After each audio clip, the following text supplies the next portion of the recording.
रूस यूक्रेन का जंग भले ही थम जाए, हो सकता है यूक्रेन हार मान ले क्योंकि स्थिति उसकी इसी तरफ बढ़ चुकी है। लेकिन अब एक दूसरी तरफ एक बड़ा बवाल शुरू हो रहा है और ये कोई नहीं बल्कि पाकिस्तान है। पाकिस्तान के ऊपर अमेरिका, भारत और अभी अभी जो इमरान खान घूम कर आए थे रूस से, तीनों की गाज गिर रही है। अमेरिका ने तो ऐसे खुलासे कर दिए हैं कि पाकिस्तान के पैरों तले जमीन निकल जाएगी, तो वहीं रूस के हथियारों ने अब पाकिस्तान का काम तमाम करना शुरू कर दिया है। जानेंगे क्या है मामला, कैसे यूक्रेन की सेना अब अपने मिलिट्री बेस को छोड़कर भाग रही है और कैसे पाकिस्तान पर अब अगला टारगेट सेट हो चुका है। इसके अलावा बहुत कुछ है, ये जानते हैं इन खबरों को विस्तार से। ये तो तय था कि भले ही रूस को स्लो किया जा सकता है लेकिन उसे हराया नहीं जा सकता है। अब जबकि 13वां दिन है इस युद्ध का, ऐसा लग रहा है जैसे 15 दिनों का जो टारगेट लेकर रूस चला था उस टारगेट को पूरा कर चुका है। वैसे कुछ कहते हैं कि ये टारगेट 3 दिन का था, लेकिन यूक्रेन ने जो प्रतिरोध दिया, नाटो के जो हथियार मिले उसका इस्तेमाल किया, उसकी वजह से ये जंग लंबा खिंचा। जबकि कुछ ये दावे हुए जिस पे सीक्रेट डॉक्यूमेंट के खुलासे की भी बात की गई कि 15 दिनों का टारगेट था रूस के पास कि 15 दिनों के अंदर हमें यूक्रेन को कब्जाना है, और अब वो चीजें सही साबित होती हुई दिख रही है। मात्र 2 दिन के अंदर ऐसा लगता है जैसे यूक्रेन पूरी तरीके से घुटने टेक देगा। जेलेंस्की ने तो अभी शब्दों के अनुसार ही घुटने टेकने शुरू किए हैं। फिर इसके नमूने भी देखने को मिलने लगे जब यूक्रेन की मिलिट्री अपने बेस को छोड़ कर भाग रही है और कथित तौर पर सिविल ड्रेस में यूक्रेन की सेना निकल रही है ताकि रूसी सैनिकों के गुस्से का सामना न करना पड़े। वो अब मिलिट्री बेस को उसी तरीके से साजो सामानों के साथ, टैंकों के साथ छोड़कर भाग रही है। यानी यूक्रेन पर रूस की जीत पक्की होती हुई दिख रही है। लेकिन ये जो वक्त था युद्ध का, इस वक्त में रूस ने उन सारे देशों को देखा जिन देशों ने मदद की रूस की और जिन देशों ने रूस की तरफ पीठ कर लिया। जैसे कि चीन को भी देखा, भारत को भी देखा, अमेरिका, यूरोप के देशों को भी देखा, यहाँ तक कि पाकिस्तान के इमरान खान को भी देखा। अब तो बारी है सबकी ये को चुकाने के लिए। जहाँ एक तरफ पाकिस्तान के साथ रूस ने ऊर्जा के कुछ समझौते किए हैं, अगर पाकिस्तान ऊर्जा के इन समझौतों को कंटिन्यू कर पाता है तो कुछ न कुछ फायदा रूस को जरूर होगा। लेकिन उम्मीद यही जताई जा रही है कि पाकिस्तान ऐसा कुछ नहीं कर पाएगा। ऐसा इसलिए नहीं कर पाएगा क्योंकि जैसे ही अंतर्राष्ट्रीय दबाव आएगा वैसे ही कुछ बदल जाएगा।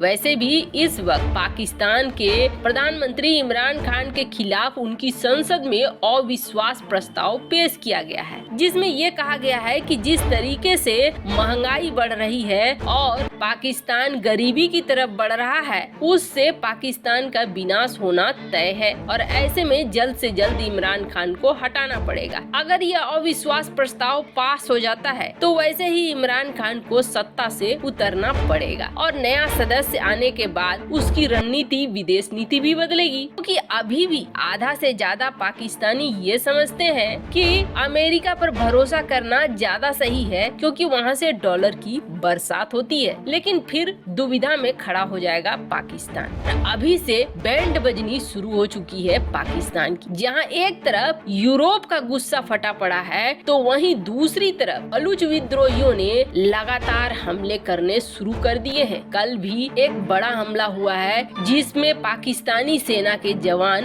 हताहत हुए हैं और इस तरह के हमले और भी ज्यादा बढ़ रहे हैं। वहीं पाकिस्तान को डर ये लग रहा है कि कहीं भारत बड़ा एक्शन न ले ले। अब इन सब के बीच में अमेरिका की जो इंटेलिजेंस एजेंसी है उसने पाकिस्तान को चेताया है और पाकिस्तान को चेताते हुए ये कहा है कि भारत से पंगे मत लो। अगर भारत से पंगे लोगे तो वो पुराना समय समय नहीं रह गया है और भारत तुम पे हमला कर देगा। ये बात अमेरिका की इंटेलिजेंस एजेंसी इसलिए कह रही है कि लगातार कश्मीर इलाके में कई तरह के घुसपैठ देखने को मिल रहे हैं और इन घुसपैठ को भारत मानता है कि पाकिस्तान उकसा रहा है। ऐसी सूचनाएं भी मिली, कई तरह के हथियार और गोला बारूद घुसपैठियों को, आतंकियों को पाकिस्तान दे रहा है, जिसे भारत यही समझ रहा है कि पाकिस्तान उकसाने की राजनीति कर रहा है। अब इसे देखते हुए अमेरिकन इंटेलिजेंस एजेंसी ने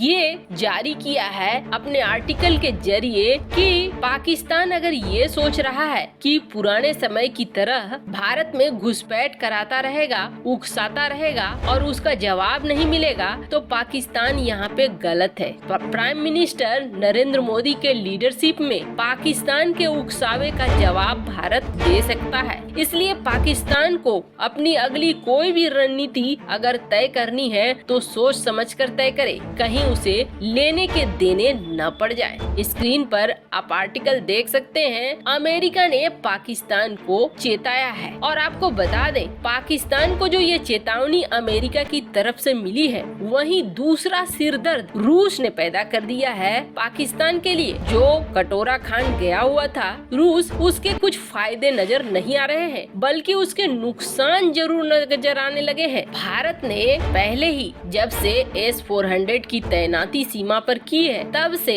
पाकिस्तान सख्ते में था। पाकिस्तान ने भारत के S-400 को काउंटर करने के लिए चीन से J-20 खरीदने की लिस्ट भी दे दी और चीन ने भी हाँ कर दी J-10C के लिए। पर ये मामला फिर भी अभी तक एक एग्जाम्पल के लिए रुका हुआ था, क्योंकि पाकिस्तान के कुछ डिफेंस एक्सपर्ट थे जिनका मानना था हमारे पास पाव पाव भर के न्यूक्लियर बम है, हम S-400 पर भी फोड़ देंगे, जिसकी वजह से वो आगे फाइट कर भी नहीं पाएगा। और S-400 की ताकत कितनी होगी, वैसे आपको बता दें, अभी तक पाकिस्तान अनजान था S-400 की ताकत से। अभी जो रूस यूक्रेन का युद्ध हुआ, जहां S-400 की तैनाती हुई थी बेलारूस के दक्षिणी बॉर्डर पर, यूक्रेन के बॉर्डर से नजदीक था गोमेल, लेकिन 150 किलोमीटर की दूरी पर था। 150 किलोमीटर की दूरी पर था। लेकिन हुआ क्या, जैसे ही सुखोई 27 150 किलोमीटर की दूरी पे आया, उसे उसने